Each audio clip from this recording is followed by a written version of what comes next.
میرا دوسرا سوال یہ ہے کہ بہت سارے لوگوں نے آپ صلی اللہ علیہ وسلم جیسے عظیم شخصیت پر بہت سارے سیرت کی کتابیں لکھی ہیں، بعض مفصل ہیں، بعض مجمل ہیں، تو ان میں آپ صلی اللہ علیہ وسلم کی سیرت میں یعنی پوری زندگی میں، پوری لائف میں کیا ایسے اوصاف ہیں، کیا ایسے امپورٹنٹ ایسپیکٹس ہیں کہ جس کو ہمیں دیکھنا چاہیے اور اسے زندگی میں لانا چاہیے اور اس پر عمل کرنا چاہیے؟ حضور کی مکی زندگی لے لیں آپ، حضور کی مدنی زندگی لے لیں۔ حضور کی مکی زندگی بھی ہمارے لیے ایک عظیم درس ہے، حضور کی مدنی زندگی بھی ہمارے لیے ایک عظیم درس ہے۔ حضور کی مکی زندگی کے اوصاف کو سامنے رکھیں، حضور کی مدنی زندگی کے اوصاف کو سامنے رکھیں۔ حضور کا ہر قول و عمل، حضور کا ہر ارشاد و فرمان اور حضور کی ہر تعلیم، حضور کی ہر سنت، حضور کی ہر ادا صبح قیامت تک ساری انسانیت کی رہنمائی اور رہبری کے لیے کامل اور مکمل ذریعہ ہے، جس کے ذریعے سے نہ صرف مسلمانوں کی بلکہ پوری انسانیت کی ہدایت کا سامان ہمیں حضور کی سیرت میں اور سوانح میں، حضور کی بایوگرافی میں، حضور کی مکی اور مدنی زندگی میں ہمیں ملتی ہے۔ لیکن حضور کے جملہ اوصاف میں یوں تو ہر وصف باکمال ہے، جی، حضور کی ہر بات باکمال ہے، جس کی کوئی مثال ہی نہیں، جو ہمارے بس میں بھی نہیں، ہمارے اختیار میں، ہماری بساط میں نہیں کہ ہم حضور کے کسی اس وصف کو کما حق ہم بیان کر سکیں، کیونکہ بعد از خدا بزرگ تو یہ قصہ مختصر، جی، حضور کی وہ ذات ہے۔ مگر حضور کے میری نظر میں دو وصف بہت ہی نمایاں نظر آتے ہیں کہ جن اوصاف کی وجہ سے اسلام جو ہے بہت تیزی کے ساتھ انسانوں کی دلوں میں غالب آیا، انسانوں کے دلوں میں حکمرانی کی۔ وہ دو اوصاف یہ ہیں کہ مکی زندگی میں نبوت کے اعلان سے پہلے، نبوت اور رسالت کے اعلان سے پہلے ہمارے آقا صلی اللہ تعالیٰ علیہ وسلم عبداللہ کے فرزند ہیں، جی، بی بی آمنہ کی لخت جگر ہیں، جی، شہر مکہ کے ایک باشندے، جی، مگر حضور کی دیانت داری، امانت داری اور ان کی سچائی، پاکیزگی، پارسائی کو دیکھ کر شہریان مکہ نے بلا تفریق ہر طبقے کے لوگوں نے،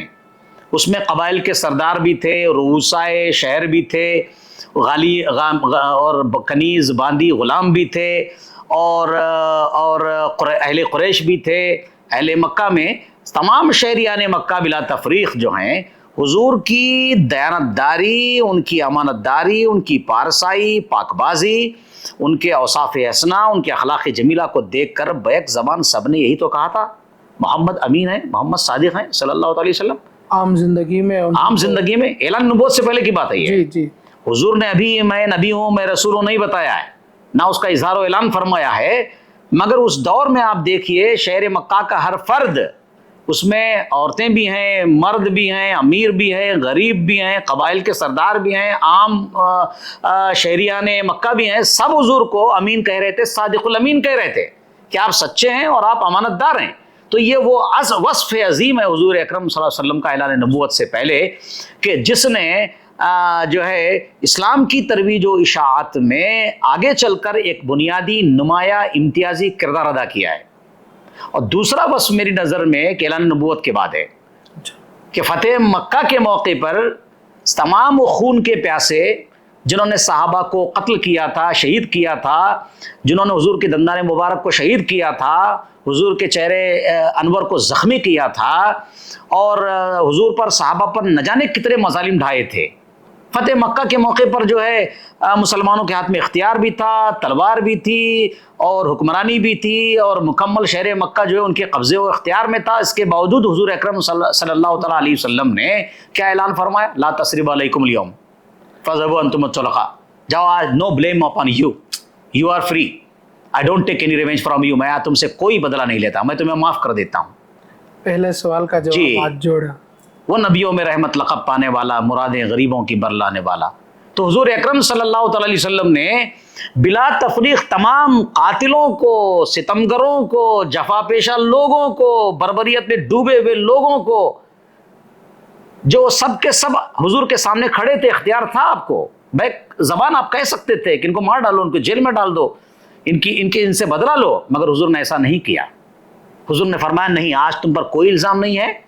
میں تمہیں معاف کر دیتا ہوں، میں تمہیں آزاد کر دیتا ہوں۔ ہمارے آقا رحمۃ اللہ عالمین نے جو مکہ میں آ گیا وہ معاف ہے، جو اپنے گھر میں چلا گیا وہ معاف ہے، جو ہتھیار رکھ دے معاف ہے۔ تو حضور نے عام معافی کا اعلان کیا۔ تو حضور کے اوصاف حسنہ اور آپ کی سیرت طیبہ کا یہ وہ نمایاں important very very distinctive aspect of life ہے کہ جس کی وجہ سے اسلامی دنیا میں، انسانی دنیا میں ایک اسلامی انقلاب آیا۔ یہ حضور کے اوصاف ہیں، اس لیے ہم یہ کہتے ہیں کہ جناب اسلام جو ہے وہ تلوار سے نہیں، اسلام حضور کے حسن کردار سے پھیلا ہے۔ جی، تو یہ تمام جوابات جو ہیں وہ ہم مسلمانوں کے لیے ایک ہتھیار ہے کہ بہت سارے غیر مذہبی لوگ یہ کہتے ہیں کہ اسلام زور پر پھیلا ہے، تلوار سے پھیلا ہے۔ تو ان اوصاف کے ذریعے سے آپ اگر پوری سیرت کو دیکھیں یا سیرت کے بعد آپ صلی اللہ علیہ وسلم کے صحابہ کو دیکھیں کہ کس طرح اسلام پھیلا، تو یہی اوصاف صحابہ میں، تابعین میں، تبع تابعین میں پائے جاتے تھے۔ اسی وجہ سے اللہ تبارک و تعالیٰ کے فضل سے اسلام پوری دنیا میں پھیلتا چلا گیا، اور ماشاءاللہ آج تک بھی اسلام زندہ ہے۔ ان اوصاف کو حضرت والا نے اجاگر کر کے، ہائی لائٹ کر کے ہمیں بتلایا کہ حقیقت اسلام کیا ہے۔